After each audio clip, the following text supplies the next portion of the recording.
నమస్తే, welcome to Y news. నేను కళ్యాణి.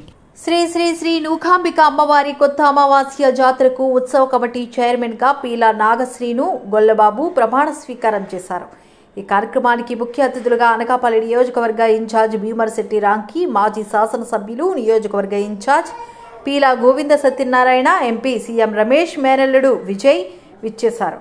వీరితోని ఆలయ కార్యనిర్వహణాధికారి రాంబాబు ప్రమాణ స్వీకారం చేయించారు. శ్రీ శ్రీ నూకాంబిక అమ్మవారి కొత్త అమావాస్య జాతరకు రాష్ట్ర పండుగ హోదా వచ్చిన తర్వాత మన ప్రీతమ నాయకులు, మాజీ మంత్రివర్యులు, స్థానిక శాసనసభ్యులు కొనతాల రామకృష్ణ ఆశీస్సులతో ఉత్సవ కమిటీ చైర్మన్ గా రాష్ట్ర ప్రభుత్వం పీలా నాగశ్రీను గొల్లబాబుని నియమిస్తూ మరియు బోర్డు మెంబర్లుగా సూర్య సతీష్, దాడి రవికుమార్, పొలిమేర ఆనంద్, మారిశెట్టి శంకర్రావు, కాన్రేగుల రాజారావు, మజ్జి శ్రీనివాసరావు, కొడుకుల శ్రీకాంత్, వడ్డాది మంగ, కోనేటి సూర్యలక్ష్మి, ఎర్రవరపు లక్ష్మీగారులను నియమిస్తూ దేవాదాయ శాఖ ఉత్తర్వులు జారీ చేశారు.